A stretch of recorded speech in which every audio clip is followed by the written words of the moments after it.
రైతులందరికీ కూడా మనస్ఫూర్తిగా నమస్కారాలు. ఈరోజు మీరందరూ కూడా చాలా రోజులుగా ఆందోళన చేస్తున్నారు. 1631 రోజులు ఆందోళన చేసి ఈ ప్రభుత్వం వచ్చిన తర్వాత మళ్ళీ అభివృద్ధి జరుగుతుందనే నమ్మకంతో ఆందోళన అజిటేషన్ విరమించారు. ఇది ప్రపంచంలో ఒక చరిత్ర. ఒక రాజధాని కోసం, అమరావతి కోసం సుదీర్ఘ పోరాటం చేసిన ఘనత ఇక్కడుండే రైతులకే దక్కుతుంది. మనస్ఫూర్తిగా మరొక్కసారి అభినందనలు. మీ చొరవ, మీరు పోరాడిన విధానం చూస్తే ఇది భావితరాలకు కూడా ఒక ఆదర్శంగా నిలిచిపోతుంది. అయితే ఈరోజు నేను ఇక్కడికి వచ్చినప్పుడు అమరావతి అనగానే ప్రపంచమంతా కూడా గుర్తించే పరిస్థితికి వచ్చారు. అయితే ఈరోజు ఒక్క విషయం ఎక్కువంటే అందుకు గుర్తుపెట్టుకోవాల్సిన, ఆంధ్రప్రదేశ్ అంటే ఏపీ. ఏపీ అంటే ఒక పక్క అమరావతి, ఒక పక్క పోలవరం. అమరావతి మనందరికీ ఒక చిరునామా, ఒక ప్రజా రాజధానిగా 5 కోట్ల ప్రజానీకానికి ఒక దశ దిశ నిర్దేశించే రాజధానిగా, మన పిల్లల భవిష్యత్తును తీర్చిదిద్దే రాజధానిగా, ఎవరైనా ఏదైనా చిన్న పనులు చేసుకోవాలంటే ఏ చెన్నైకో బెంగళూరుకో హైదరాబాదుకో పాసి పనులు కూడా పోకుండా గర్వంగా నాకు ఒక రాజధాని ఉంది, ఇక్కడ పని చేసుకోగలుగుతానని చెప్పడానికి నిర్మాణం చేపట్టినటువంటి రాజధాని ఇది. అలాంటి రాజధాని ఈరోజు మనం చూస్తే అతలాకుతలం చేశారు. ఆ డీటెయిల్స్ కూడా నేను వస్తాను. అదే సమయంలో పోలవరం దక్షిణ భారతదేశంలో ఎక్కువ నీళ్లుండే నది గోదావరి నది. పోలవరం పూర్తి చేస్తే, నదుల అనుసంధానం జరిగితే రాష్ట్రంలో ప్రతి ఒక్క ఎకరాకు నీళ్లు ఇచ్చే అవకాశం ఉంటుంది. ఈ రెండు కూడా మనం ఒక్కసారి ఆలోచించుకున్నప్పుడు రాష్ట్ర విభజన జరిగింది. హేతుబద్ధత లేదని పోరాడాం. అన్యాయం జరిగిందని అందరం కూడా గట్టిగా నిలదీసే పరిస్థితికి వచ్చాం. ఆ సందర్భంలో ఒక ఆర్థిక నగరమైనటువంటి హైదరాబాద్ నగరం తెలంగాణ రాష్ట్రానికి వెళ్తుంది కాబట్టి మళ్ళీ ఇక్కడ ఒక నగరం కట్టుకోవాలంటే దీనికి తోడ్పాటు ఇస్తామని, ఇంకొక పక్క పోలవరాన్ని పూర్తి చేస్తే ఈ రాష్ట్రానికి కొంతవరకు వెసులుబాటు వస్తుందనే ఉద్దేశంతోనే ఈ రెంటికి కూడా విభజన చట్టంలోనే ప్రత్యేకంగా మెన్షన్ చేస్తూ ఒక పక్క పోలవరాన్ని జాతీయ ప్రాజెక్టుగా, అమరావతికి ఆర్థిక సహాయం చేయడానికి ముందుకొచ్చారు. అయితే ఈరోజు మనం చూస్తా ఉంటే రెండు కూడా ఈరోజు రాష్ట్రంలో ఉండే 5 కోట్ల ప్రజలను ఓటే నేను కోరుతున్నా. ఈరోజు ఏదైతే మాకు ఓట్లు వేశారు ఇది ఒక హిస్టారికల్ విక్టరీ. చరిత్రలో నేను 45 సంవత్సరాలుగా చూశాను కానీ ఆంధ్రప్రదేశ్ రాష్ట్రం ఏర్పడిన తర్వాత భారతదేశ చరిత్రలో కూడా ఇంత పెద్ద విక్టరీ ఎప్పుడూ రాలేదు. ఒక్క మాటలో చెప్పాలంటే వన్ సైడెడ్గా ఇలాంటి ముఖ్యమంత్రి పనికి రాడు, ఇతను అవసరం లేదని తీర్పిచ్చి బ్రహ్మాండంగా ప్రజలు ముందుకు వచ్చారు. 95,000 మెజారిటీ ఒక నియోజకవర్గంలో, 11 సీట్లు కూడా రాలా వీళ్లకు. అంటే దీన్ని బట్టి అర్థమవుతుంది ప్రజలు ఎంత వ్యతిరేకంగా ఉన్నారో. దుష్ట పరిపాలన అనడానికి దీనికంటే వేరే తార్కాణం అవసరం లేదు. కానీ మమ్మల్ని గెలిపించారు. అంతటితోనే రాష్ట్రంలో ఉండే ప్రజల యొక్క బాధ్యత అయిపోలేదు. ఆ విషయం నేను గుర్తు చేయదలుచుకున్నాను. అనునిత్యం మీరు ఆలోచించాల్సిన అవసరం ఉంది. రాజకీయాలకు పనికిరాని వ్యక్తి, ముఖ్యమంత్రికి అర్హత లేని వ్యక్తి ఆ పదవి వస్తే ఏం చేస్తాడో 5 సంవత్సరాలు మనం చూశాం. ఈరోజు పోలవరం కానీ అమరావతి కానీ వ్యక్తిగత సంపద కాదు. ఏ ఒక్క వ్యక్తికో, ఏ ఒక్క వర్గానికో, ఏ ఒక్క ప్రాంతానికో పరిమితమైంది కాదు. కానీ ఇది ఒక సంపద కేంద్రం. ఒక సంపద సృష్టిస్తే అది సమాజానికి పనికొస్తుంది. అదే సమయంలో వ్యక్తులు బాగుపడతారు. ప్రభుత్వానికి ఆదాయం పెరుగుతుంది. ప్రభుత్వ ఆదాయం పెరిగితే సంక్షేమ కార్యక్రమాలు చేసేందుకు అవకాశం ఉంటుంది. అదే మరి ప్రజలందరినీ సాధికార వైపు ముందుకు తీసుకుపోయే అవకాశం ఉంటుంది. రెండోది పోలవరం. పోలవరం గాని పూర్తి చేసుంటే అది కూడా గవర్నమెంట్ డబ్బులు, అవి సెంట్రల్ గవర్నమెంట్ డబ్బులు. దాన్ని పూర్తి చేస్తే మనం కానీ కొంత నదుల అనుసంధానం చేసుకుంటే రాష్ట్రంలో ప్రతి ఒక్క ఎకరాకు నీళ్లు ఇవ్వగలిగితే రాయలసీమ రాళ్లసీమ కాదు, రతనాల సీమగా తయారు చేసే అవకాశం వస్తుంది. హార్టికల్చర్కు ప్రాధాన్యత ఇచ్చే అవకాశాలు ఉంటాయి. మొన్నే పోలవరం పోయొచ్చాను. నా ఆవేదన చెప్పాను. కొన్ని వందల సార్లు వర్చువల్ రివ్యూ చేశాను. ఇంకొక పక్క నేరుగా ఫిజికల్గా 31 సార్లు వెళ్ళాను. కానీ ఈరోజు పోలవరాన్ని గోదావరిలో కలిపేసే పరిస్థితికి వచ్చారు. ఈరోజు ఏం చేయాలని అర్థం కాని పరిస్థితి. ఏం చేయాలన్న 4-5 సంవత్సరాలు ఖర్చులు కూడా డబుల్ అయిపోయే పరిస్థితికి వచ్చింది. ఒక వ్యక్తి యొక్క మూర్ఖత్వం వల్ల, ఒక పోలవరం వల్ల రాష్ట్రానికి ఒక వరంగా ఉండవలసిన పోలవరం ఈరోజు ఒక శాపంగా మారిపోయే పరిస్థితి వచ్చింది. అది నేను మొన్నే మాట్లాడాను, మళ్ళీ నేను మాట్లాడతాను. ఈరోజు అమరావతికి వస్తే మొట్టమొదటిసారిగా మీరు చూశారు. నేను నేరుగా ప్రజావేదిక దగ్గర వెళ్ళాను. ఎవరైనా ముఖ్యమంత్రి అయితే జరిగేదంతా కూడా ఒక మంచి కార్యక్రమంతో ప్రజల్ని మెప్పు తెచ్చుకోవడం కోసం పనిచేస్తారు. ప్రజావేదిక కూల్చి అక్కడి నుంచి పరిపాలన ప్రారంభించాడు. అక్కడి నుంచి నేను నేరుగా వచ్చాను. ఏదైతే ఆనాడు ప్రధానమంత్రి నరేంద్ర మోడీ గారు అమరావతికి ఫౌండేషన్ వేశారు, అక్కడ మీరు చూస్తే ఒక బాధ, ఆవేదన. 1631 రోజులు మీరు ఆందోళన చేయడం ఒక ఎత్తైతే, ఈ రాజధాని ప్రారంభించినప్పుడు రాష్ట్రంలో ఉండే ప్రతి ఒక్క గ్రామం, ప్రతి ఒక్క వార్డు నుంచి పవిత్రమైన మట్టిని, పవిత్రమైన జలాల్ని, అక్కడుండే దేవాలయాలు కానీ, మసీదులు కానీ, చర్చిలు కానీ, ప్రార్థనాలయాల్లో ప్రార్థనలు చేసి అందరి దేవుళ్ళ యొక్క ఆశీర్వాదాలు తీసుకొని పవిత్రమైన మట్టిని ఇక్కడికి తీసుకొచ్చారు. దేశంలో ఉండే అన్ని దేవాలయాలు, ప్రపంచంలో ఉండే అన్ని ప్రార్థనాలయాలు, అన్ని దిక్కల్లా ప్రార్థనలు చేశాం. దేశంలో ఉండే స్వాతంత్ర సమరయోధులు, త్యాగమూర్తుల గ్రామం నుంచి కూడా పవిత్రమైన మట్టిని, పవిత్రమైన జలాలు తీసుకొచ్చాం.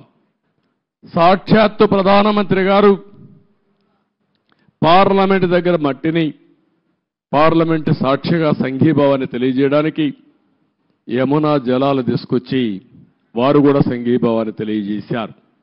నాకు అనిపిస్తుంది ఆ మహిమే ఈరోజు మనల్ని కాపాడిందని. నాకు అనుమానం లేదు. ఇక్కడ ఒక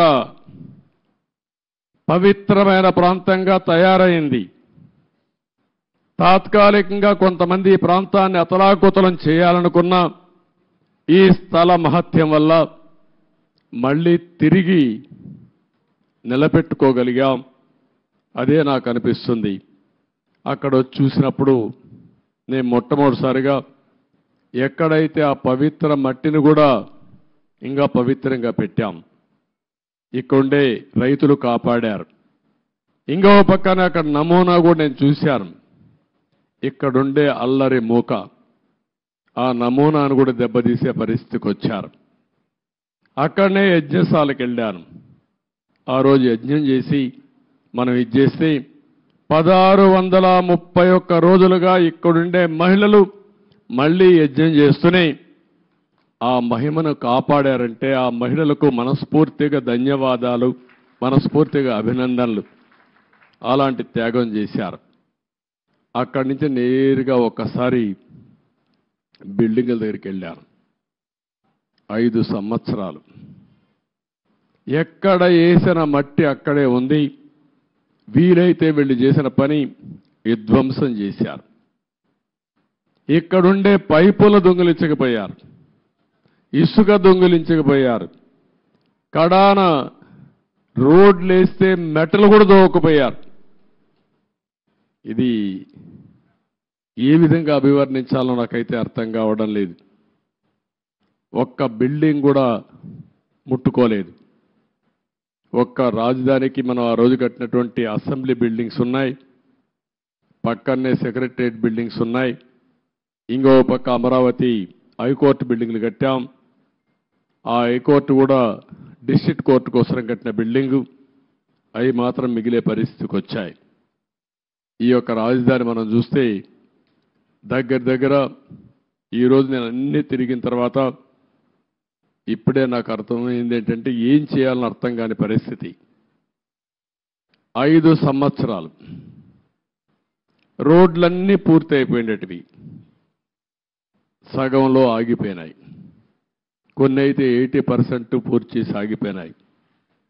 అదే మాదిరిగా బిల్డింగ్స్ మొట్టమొదటిసారిగా నేను వెళ్ళింది శాసన మండలి, శాసనసభ అభ్యర్థులు ఎవరైతే ఎమ్మెల్యేలు, ఎమ్మెల్సీలు ఉండే క్వార్టర్స్కి వెళ్ళాను.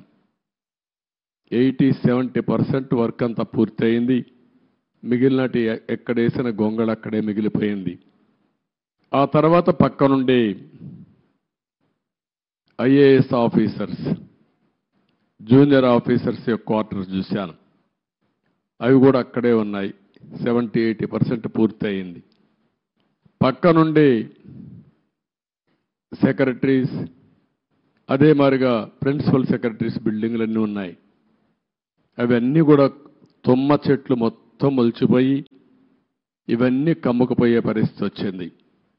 పక్కనే హైకోర్టు వస్తుంది. అక్కడనే అడ్మినిస్ట్రేషన్ కోసం 5 టవర్స్ని ప్రారంభించాం.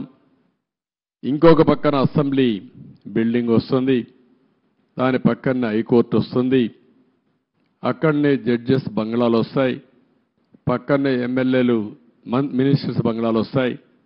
దాని తర్వాత గెజిటెడ్ ఆఫీసర్స్ 1 కానీ 2 కానీ నాన్ గెజిటెడ్ ఆఫీసర్స్ యొక్క క్వార్టర్స్ వస్తాయి. ఇవన్నీ కూడా ఎక్కడికక్కడ నిలిచిపోయినాయి.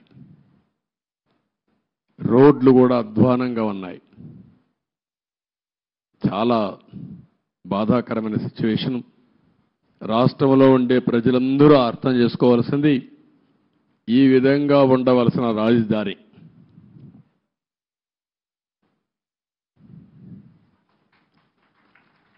మనం ఆ రోజు ప్లాన్ చేసింది. నేను మళ్ళీ ఒక వైట్ పేపర్ ఒకటి రిలీజ్ చేస్తాం, అందులో డీటెయిల్స్ అన్నీ పెడతాం. ఈరోజు నేను ఫస్ట్ టైం వచ్చింది రాజధానిని చూడడానికి వచ్చాను. ఎక్కడున్నామో అధ్యయనం చేయడానికి వచ్చా. భవిష్యత్తులో ఏం చేయాలనో ఇక్కడ అమరావతిలో ఉండే రైతులే కాకుండా రాష్ట్రంలో ఉండే ప్రతి ఒక్కరూ సజెషన్స్ ఇచ్చే విధంగా ముందుకు పోవాల్సిన అవసరం ఉంది. తొందరలోనే ఒక వైట్ పేపర్ కూడా పబ్లిసైజ్ చేస్తాం. ఒక వైట్ పేపర్ పబ్లిసైజ్ చేసి ప్రజల అందరూ కూడా చర్చించుకోవాల్సిన అవసరం ఉంది. నేను ముందే చెప్పాను, ఇది ఏ ఒక్కరి కోసమో కట్టే రాజధాని కాదు, ఇది ప్రజా రాజధాని, భావితరాల భవిష్యత్తు కోసం రాజధాని, తెలుగు జాతి గర్వంగా తలెత్తుకుని తిరిగే రాజధానిగా ఉండాలి. అదే సమయంలో ఇక్కడ అమరావతి రాజధాని వస్తుందంటే విశాఖపట్నాన్ని ఆర్థిక రాజధానిగా తయారు చేయాలని, కర్నూలుని ఒక మోడర్న్ సిటీగా, ఆధునికమైన నగరంగా తయారు చేయాలని, అదే మాదిరిగా అన్ని జిల్లా హెడ్ క్వార్టర్స్ కూడా ఏమేం చేస్తామో చాలా స్పష్టంగా చెప్పాం. దాని ప్రకారమే మీరు చూస్తే 12 ఇన్స్టిట్యూషన్స్ గవర్నమెంట్ ఆఫ్ ఇండియా ఇస్తే కర్నూలులో IIT పెట్టాం.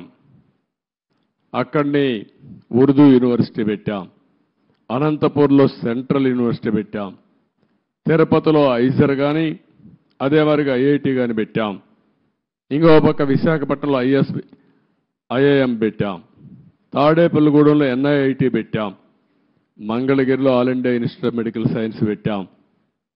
ఇంకొక పక్కన ఒంగోలులో ఐఐటి పెట్టాం. ఈ విధంగా అన్ని విజయనగరంలో ట్రైబల్ యూనివర్సిటీ పెట్టాం.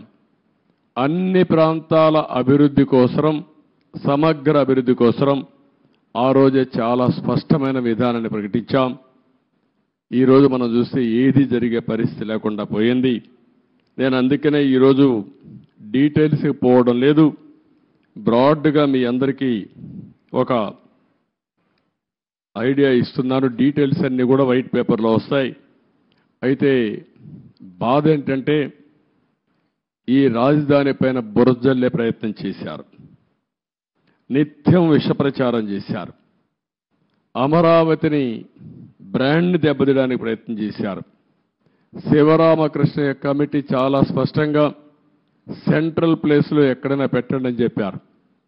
అంటే ఇది 12 పార్లమెంట్లు ఒక పక్క వస్తాయి, ఇంకొక పక్క 12 పార్లమెంట్లు వస్తాయి.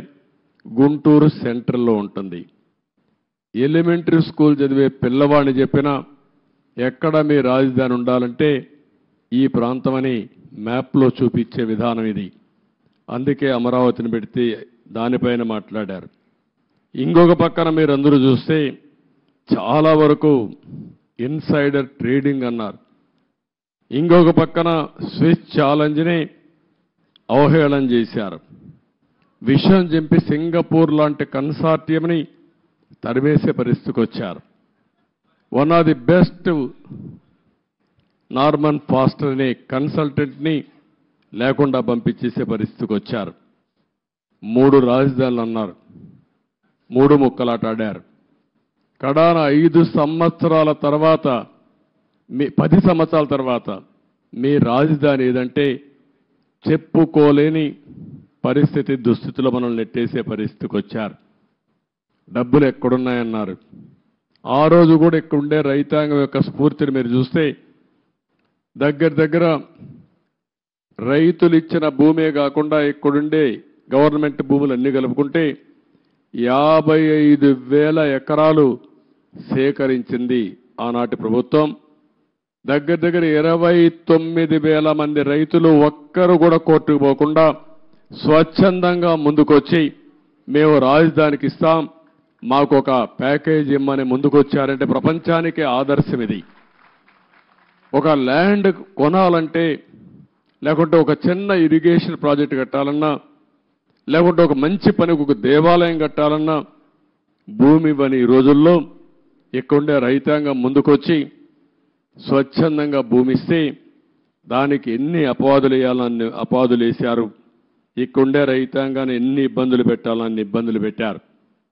ఇంకొక పక్కన ఇక్కడుండే కామన్ ఇన్ఫ్రాస్ట్రక్చర్కి అంతటికి ఉపయోగించుకుని రోడ్లు కానీ, గవర్నమెంట్ బిల్డింగ్లు కానీ, పబ్లిక్ పర్పసెస్ కానీ అన్నిటికీ ఉపయోగించుకున్న తర్వాత కొంత భూమి మిగులుతుంది. దాన్ని అమ్మితే ఇక్కడ రాజధాని కట్టుకునే అవకాశం వస్తుంది. దానికి కూడా ఎన్ని చేయాలని చేసే పరిస్థితికి వచ్చారు. నేను మొట్టమొదటి నుంచి కూడా చెప్పాను, సెల్ఫ్ ఫైనాన్సింగ్ ప్రాజెక్ట్ అని. ఇక్కడొచ్చే ఆదాయమే ఈ అమరావతి నిర్మాణానికి సరిపోతుంది. ఎప్పటికప్పుడు కన్స్ట్రక్షన్ కానీ అదే మాదిరిగా ఆర్థిక కార్యక్రమాలు ఇక్కడ జరిగితే దానివల్ల ప్రభుత్వానికి ఆదాయం వస్తుంది. ఆ ఆదాయంతో సంక్షేమ కార్యక్రమాలు పెద్ద ఎత్తున చేసుకునే వెసులుబాటు వస్తుందని కూడా చెప్పాం. ఏది చెప్పినా ఒక దురుద్దేశంతో పెట్టుకుని ఈ రాజధానిని పూర్తిగా నిర్వీర్యం చేశారు, అపహాస్యం చేశారు, విధ్వంసం చేశారని చెప్పి కూడా నేను మీకు తెలియజేస్తున్నా. ఇది ఈరోజు నేను చూసిన బ్రాడ్గా ఉండే విషయాలు. మీడియా మొత్తం బిల్డింగ్స్ అన్ని చూశారు, బూజు పట్టిపోయినాయి, కొన్ని డోర్స్ అన్ని పోయినాయి, కొన్ని అయితే ఇరగ్గొట్టారు, విధ్వంసం చేశారు. ఎన్ని యాంటీ సోషల్ ఎలిమెంట్స్ చేయాలనో అన్ని కార్యక్రమాలు. ఒక రైతులు ఎంత కాపాడాలనుకున్నా పోలీసులు ఏకపక్షంగా వీళ్ళ మీదనే కేసులు పెట్టారు. కాంట్రాక్టర్ల మెటీరియల్ ఇక్కడ పెడితే ఆ మెటీరియల్ దోసుకొని పోయే పరిస్థితికి వచ్చారు. అడిగితే వాళ్ళను కూడా కొట్టే పరిస్థితికి వచ్చారు. చాలా దారుణం, చాలా దౌర్జన్యం. ఏది ఏమైనా మళ్ళీ నేను ఇప్పుడే ఒక మాట చెప్పాను. ఒక పక్కన ప్రజలతో చర్చిస్తూనే ఎంత నష్టం జరిగింది రాష్ట్రానికి ఆ విషయాలు చెప్తూనే మొత్తం ఇక్కడ చూస్తే బ్రహ్మాండమైన బిల్డింగ్స్తో ఎక్కడికో వెళ్ళవలసిన ఈ రాజధాని ఈ తుమ్మంతా పెరిగిపోయి ఎక్కడికక్కడ బిల్డింగ్లు వేసిన ఫౌండేషన్ కానీ కొంత కన్స్ట్రక్షన్ కానీ కమ్మేసే పరిస్థితికి వచ్చింది.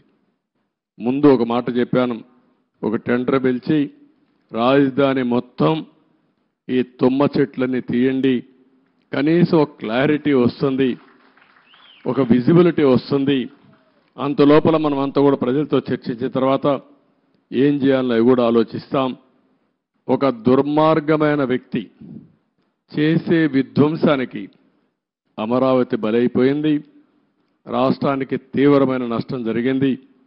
ఆ విషయమే ప్రజలకు చెప్తూ మీరందరూ కూడా ఒక్కొక్కసారి రాగద్వేషాలకు అతీతంగా ఇప్పటికి కూడా 11 సీట్లే వీళ్ళు గెలిచారు.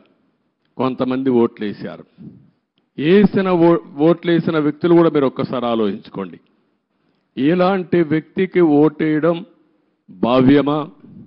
అలాంటి వ్యక్తులు రాజకీయాలకు అర్హులా? ఇలాంటి వాళ్ళని మనం సహకరిస్తామా? ఒకవేళ ఇలాంటి వ్యక్తులు కానీ రాష్ట్రంలో కానీ రాజకీయాల్లో ఉంటే భవిష్యత్తు ఏమవుతుంది అనే విషయం కూడా ప్రజలందరూ అర్థం చేసుకోవాల్సిన అవసరం ఉంది. ఇది మనందరి భవిష్యత్తు, మన పిల్లల భవిష్యత్తు. కాబట్టి మనందరం కూడా ఎక్కడికక్కడ కొంతమంది అనుకుంటారు మాకే సంబంధం అమరావతి అని, మాకే సంబంధం పోలవరం అని, అభివృద్ధి అంటే అదేంటని. అట్లా కాకుండా అభివృద్ధి జరిగితే మీ జీవితాలు బాగుపడతాయి. ఈరోజు ఏ గవర్నమెంట్ అయినా సరే ప్రభుత్వ విధానాల ద్వారా ప్రజా జీవితాలను మారుస్తుంది. అటు కేంద్ర ప్రభుత్వంలో ఉండే నరేంద్ర మోడీ గారు కానీ, వివిధ రాష్ట్రాల్లో ఉండే రాష్ట్ర ముఖ్యమంత్రులు కానీ, ఇక్కడ ప్రభుత్వం కానీ మీ జీవితాల్లో వెసులుబాటు తీసుకురావడం, మీ జీవితాల్ని బాగు చేయడం, ఒక పక్క సంక్షేమ కార్యక్రమాలు చేస్తూనే ఇంకొక పక్క అభివృద్ధి కార్యక్రమాలు చేస్తూ తాత్కాలికంగా మీకు వెసులుబాటు ఇవ్వడమే కాకుండా దీర్ఘకాలంలో మీ జీవితాలకు వెలుగొచ్చే విధంగా చేయాల్సిన బాధ్యత ప్రభుత్వాలపైన ఉంది. ఈరోజు హైదరాబాద్ని అభివృద్ధి చేశాం. దాని ఫలితాలు అక్కడ ప్రజానీకం ఎంజాయ్ చేస్తున్నారు. అదొక తృప్తి నాకు. ఆ రోజు నేను వేసినటువంటి ప్రతి ఒక్క కార్యక్రమం చేసిన అభివృద్ధి కానీ, లేకపోతే వేసిన ఫౌండేషన్లు కానీ, ఆలోచనలు కానీ ఏది పెండింగ్ పెట్టకుండా ప్రతి ఒక్క ముఖ్యమంత్రి చేతనైనంత వరకు ముందుకు తీసుకెళ్లారు. చేత కాకపోతే వదిలిపెట్టారు. ఎవడు విధ్వంసం చేయలే. కానీ ఇక్కడికి వచ్చే కొందికి విధ్వంసం జరిగే పరిస్థితి వచ్చింది. ఒక్క విధానం మీరు గుర్తుపెట్టుకోవాలి. ఒక్క ఐటీకి ప్రాధాన్యత ఇస్తే ఈరోజు ప్రపంచంలోనే తెలుగువారు బ్రహ్మాండంగా రాణించే పరిస్థితికి వచ్చారు. ఎన్నో సంవత్సరాలు కాలేదు, 25 సంవత్సరాలే. 25 సంవత్సరాల్లో ఎన్నో దేశాలకు వెళ్ళిపోయారు. నన్ను అరెస్ట్ చేసినప్పుడు చూస్తే నా జీవితంలో ఎప్పుడూ మర్చిపోలేను. 70-80 దేశాల్లో నిరసన తెలియజేశారంటే ఆ దేశాల్లో వీళ్ళు ఉన్నారని ఆశ్చర్యం వేసే పరిస్థితికి వచ్చింది. నిన్న కూడా మీరు చూశారు ఎన్నికల్లో అందరూ కూడా ఉదయం 8 గంటలకు 7 గంటలకు వచ్చి రాత్రి 2 గంటల వరకు ఓట్లు వేశారు. బయట ప్రాంతాల్లో ఉండే చిన్న చిన్న పనులు చేసుకునేవాళ్ళు, ఇంటి పనులు చేసుకునే పని వదిలిపెట్టి వాళ్ళు భోజనం ప్యాకెట్ తీసుకొచ్చి నేరుగా ఓటేసి మళ్ళీ వెళ్ళారు వాళ్ళ ఖర్చులతో. ఎక్కడో అమెరికా, ఆస్ట్రేలియా లేకపోతే ప్రపంచంలో వేరే దేశాల్లో ఉంటే లక్షల రూపాయలు ఖర్చు పెట్టుకుని వచ్చి ఓటేసి వాళ్ళ బాధ్యత నిర్వహించారు. ఈ విషయం ప్రతి ఒక్కరూ గుర్తుపెట్టుకోవాల్సిన అవసరం ఉంది. ఓటేయడం మీ బాధ్యత అనుకొని ఈ 5 ఏళ్లు చేసిన విధ్వంసం చూసిన తర్వాత మళ్ళీ మేము భరించలేమనే ఉద్దేశంతో మీరు ముందుకు వచ్చారు. కానీ ఈరోజు నేను ఇక్కడుండే ప్రజానీకాన్ని కోరేది ఒకటే, అనునిత్యం మీరు ఆలోచించాల్సిన అవసరం ఉంది. మాకు కూడా మీరు ఒక స్ఫూర్తిని ఇవ్వాల్సిన అవసరం ఉంది.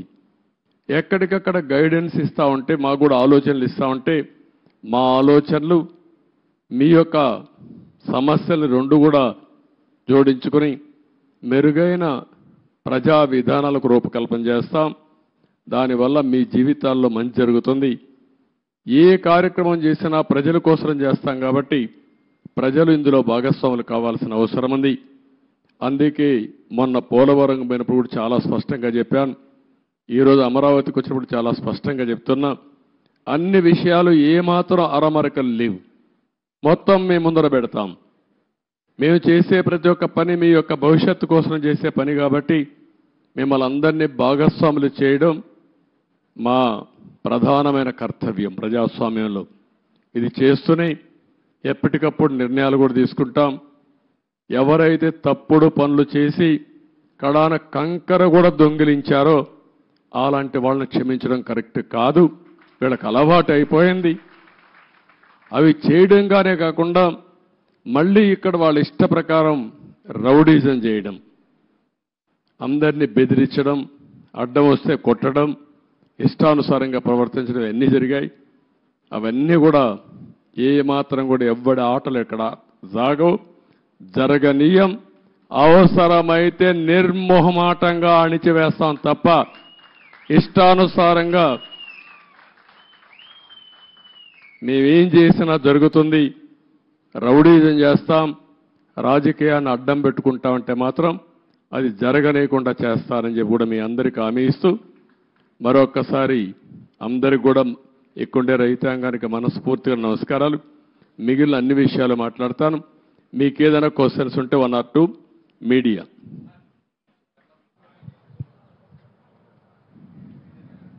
చెప్పండి.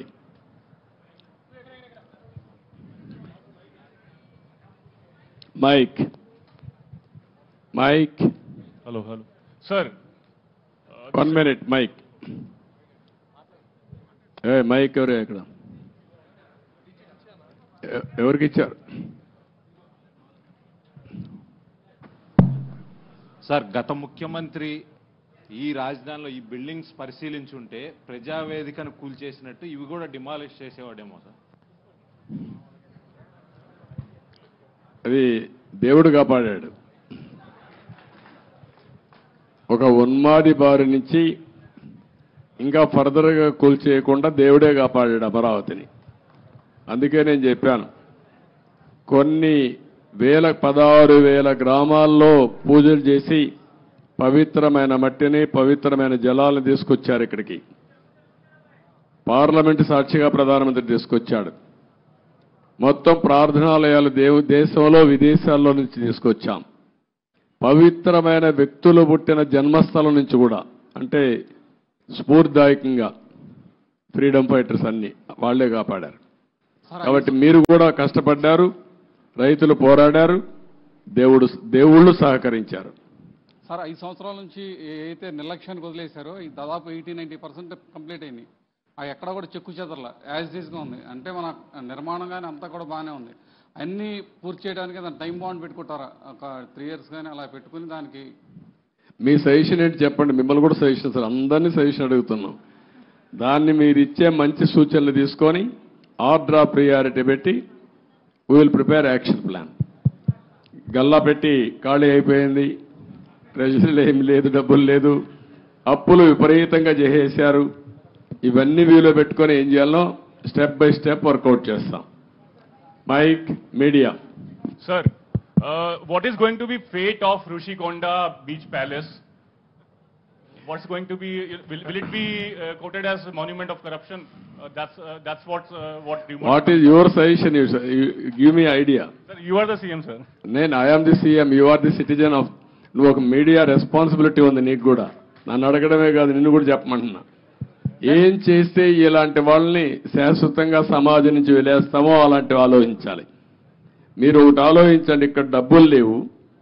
500 కోట్ల రూపాయలతో ఋషికొండ కొండను కొట్టేసి ఋషికొండ అంటే ఏంటి? ఋషులు అక్కడ తపస్సులు చేసిన ప్రాంతం అది. అలాంటి కొండని ఎప్పటి నుంచి కూడా మనం చూసి ఇప్పుడైతే ఆధునికమైన పనిముట్లు ఇవన్నీ వచ్చాయి. కానీ ఒకప్పుడు విశాఖపట్నానికి వచ్చామంటే ఈ ఓడలు కానీ ఇవన్నీ ఋషికొండను చూసి గుర్తుపట్టి విశాఖపట్నం వచ్చామనే పరిస్థితి ఉండేది. అలాంటి పవిత్రమైన కొండని ఎన్విరాన్మెంట్లకి విఘాతం కలిగించే విధంగా కొట్టేశారంటే మనం గుర్తుపెట్టుకోవాలి. దాని కూడా అన్ని తప్పుడు ఇచ్చారు. అవన్నీ మళ్ళీ నేను మాట్లాడతాం. Sir, what about Prajavedika? You have visited Prajavedika and saw the debris there.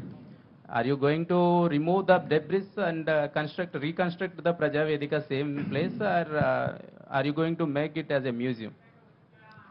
ఏం చేయాలి నువ్వు చెప్పు. నువ్వు నిన్ను అడిగితే మీరంతా ఏంటంటే నన్ను క్వశ్చన్స్ అడుగుతున్నారు, నేను మిమ్మల్ని క్వశ్చన్స్ అడుగుతున్నా. ఇప్పుడు మీరు ఆన్సర్ చేయండి. నాకు ఏం చేస్తే బాగుంటుంది.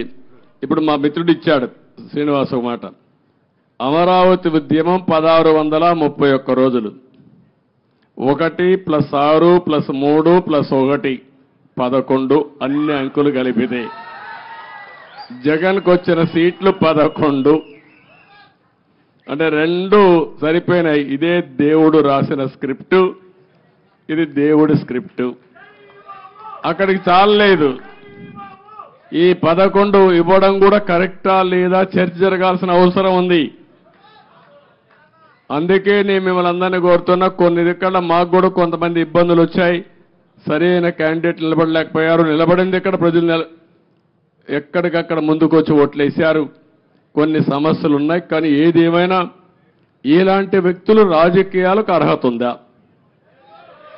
ఇది చర్చ జరగాల్సిన అవసరం ఉంది రాష్ట్రంలో. Sir, people are confident that you can complete entire Amravati construction, complete the buildings and everything. That's why they gave good verdict. They gave good verdict. Majority of the seats, 161 seats like that. Majority ఇస్తే అయిపోయింది వాళ్ళ పని. మీ పని అయిపోయిందా? Yes, sir. We are confident that you can build. You are confident. ఎట్లా build చేయాలో కూడా ఆలోచనలు ఇవ్వండి అందరూ కూడా. సార్ ఇప్పటికీ రాజధాని నిర్మాణానికి అమరావతిని నిర్మించలేదు. ఈ రోజు మీరు మొత్తం విజిట్ చేశారు కదా సార్, అప్రాక్సిమేట్లీ దీని నిర్మాణానికి ఎంత ఖర్చు అవుతుంది? మీరు ఎన్ని రోజుల్లో చేస్తారు? ఇప్పుడు నిన్ను అడగాలి నేను క్వశ్చన్. నిన్ను నేను నియమిస్తే నువ్వు ఎట్టగడతావు చెప్పని అడగాలి నేను ఇప్పుడు. కాబట్టి క్వశ్చన్ అడగడం చాలా ఈజీ, కానీ ఆలోచించి చెప్పడం చాలా కష్టం. నేను ఇంతవరకు ఎంత డబ్బులుంది ఖజానాలో తెలియదు. నిన్నే నేను చూసా. ఆఫ్ బారోయింగ్, ఆన్ బారోయింగ్ 2 ఉన్నాయి. కొన్ని లెక్కలు చూపించి బారో చేశారు, కొన్ని లెక్కలు చూపించకుండా బారో చేశారు. మద్యం కూడా రాబోయే రోజుల్లో వచ్చే ఆదాయాన్ని తాకట్టు పెట్టి బారో చేశారు. అది కూడా ఎంత బారో చేశారు ఇంకా ఎతకాలి. ఇవన్నీ ఒక్కొక్క ఎక్కడెక్కడ ఉన్నాయో మనకే తెలియదు. ఇప్పుడు మనం చూసాం ఆఫీసర్లు మొన్నటి వరకు అడ్డదుడ్డంగా సంతకాలు పెట్టినోళ్ళు ఎక్కడున్నారు అడ్రస్ లేరు. ఇప్పుడు చాలా సమస్యలు ఉన్నాయి. బట్ ప్రజలు ఇచ్చినటువంటి మ్యాండేట్ చాలా స్పష్టంగా ఇచ్చారు. చాలామంది నన్ను అడిగారు ఒక మాట, ఇలాంటి క్లిష్టమైన పరిస్థితుల్లో మీరు ఏం చేయగలుగుతారని అడిగారు. ఎలక్షన్ల ముందు కూడా నేను ఒకటే చెప్పాను, ఏం చేస్తారని మీరు అడుగుతున్నారు. నేను పారిపోవడానికి సిద్ధంగా లేను, ఫేస్ చేస్తా. తప్పకుండా మళ్ళీ రాష్ట్రాన్ని పూర్వ వైభవం తేవడం కోసం పునర్నిర్మాణం వైపు ముందుకు పోతానని చెప్పా. అందుకే నేను అధ్యయనం చేస్తున్నా మీ అందరి ద్వారా. చేసిన తర్వాత అమరావతి కూడా ఏం చేయాలో నిర్దిష్టంగా చెప్తాను, ముందుకెళ్తాం. రాజధాని ప్రాంతంలో భూములు ఏమైనా తాకట్టు పెట్టారా సార్? రాజధాని ప్రాంతంలో భూములు కూడా ఏమైనా తాకట్టు పెట్టారా? చూడాలి, రికార్డ్స్ అని చూడాలి. సచివాలయం అయితే సచివాలయాలు పెట్టారు, ఇక్కడ సచివాలయం కూడా పెట్టారనుకుంటాను. చూడాలి, ఆ రికార్డు చూడాలి. సార్ ఓకే సార్, నమస్తే సార్. నా పేరు వేణు. నేను రాజధాని రిపోర్టర్ని సార్. ఒక 12 సంవత్సరాల నుంచి ఇది రాజధాని కాకముందు నుంచి ఇక్కడ ఉన్నాను. మీరు అమరావతిని చరిత్రగా నిలబెడదామని ఎలా ఉన్నారు? ఈ చరిత్రలో జరిగే కొన్ని కార్యక్రమాలను కూడా అలాగే దిష్టిబొమ్మలాగా అలా ఉంచి మంచిని చెడును చూపించే మా రాబోయే తరాలకు కూడా అలాంటి చూపించే విధంగా ఉంటే ప్రజావేదిక బాగుంటుందని నా ఉద్దేశం సార్. ప్రజావేదికను అట్నే పెట్టాలంటావు. అంతే సార్. ఓకే, నువ్వు ఒక మంచి సజెషన్ ఇచ్చావు. ఎందుకంటే ఇది జపాన్లో కూడా ఏం చేశారంటే ఏవేవి హీరోషిమా ఒకటి, నాగసాకి అనుకోండి, నాగసాకి 2 సెకండ్ వరల్డ్ వార్లో మొత్తం బాంబులేసి మొత్తం డివాస్టేషన్ జరిగితే కొన్ని డికేడ్స్ అక్కడ పుట్టిన వాళ్ళు కుంటిగా గుడ్డిగా పుట్టారు. పంటలు కూడా రాలేదు, భూములు కూడా ఇది అయిపోయినాయి. అవన్నీ గుర్తుగా 2 ప్రాంతాలను ఇప్పుడు కూడా అట్లనే పెట్టారు. అంటే దానికి కారణం దాన్ని ఒక స్ఫూర్తిగా తీసుకొని మళ్ళీ మనం కష్టపడాలని అనునిత్యం ప్రజలకు గుర్తు చేశారు. ఈరోజు అదే 2వ ప్రపంచ యుద్ధంలో దెబ్బతిన్న జపాన్ ప్రపంచంలోని అగ్రదేశంగా తయారైందంటే ఇలాంటివి చూసి పట్టుదల పెంచుకోవడం. అదే మరి మిత్రుడు ఇప్పుడు చెప్పాడు, ప్రజావేదికను కూడా యాజ్ ఇట్ ఈజ్ పెడితే చాలా బాగుంటుందని. అది కూడా ఒక మంచి ఆలోచన. Let us see. ఓకే,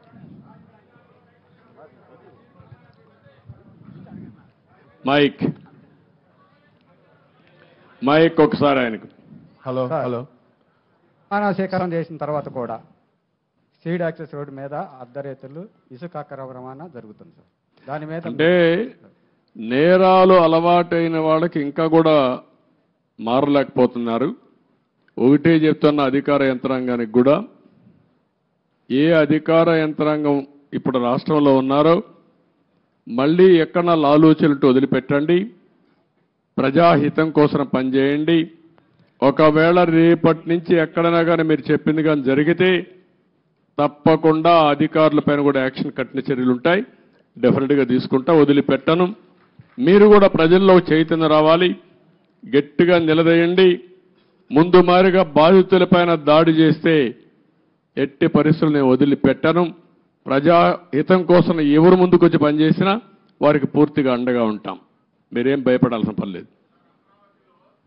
అమరావతిలో ముందుగానే ఈ కార్యాచరణ ప్రణాళిక స్టార్ట్ అవడం కోసం ఏ అయితే ఎక్కువ శాతం బిల్డింగ్లు 60-70% పూర్తయ్యాయో వాటన్నింటినీ ఇంత ముందులాగా పలానా బిల్డింగ్ పలానా శాఖకి అని కేటాయించినట్లు కాకుండా ఏదైతే మన ప్రభుత్వం నడవడానికి వేగంగా నడవడానికి అవసరమో వాళ్ళకి కేటాయించైనా ఇక్కడ జనసంద్రాన్ని దీన్ని పెంచి త్వరగా అమరావతి అనేది కార్యాచరణలోకి రావాలని రిక్వెస్ట్ చేస్తున్నాం సార్. అదే మొత్తం అదే కదా, మన ఆలోచన కూడా అవే కదా.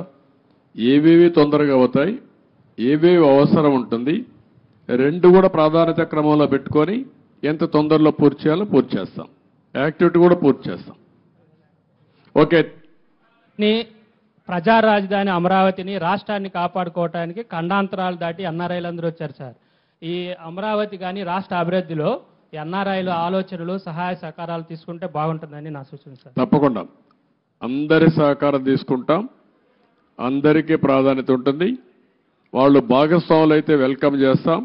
తప్పకుండా ఇవన్నీ కూడా ఒక యాక్షన్ ప్లాన్ తయారు చేసుకుంటాం. థ్యాంక్ యూ అని అంటాం.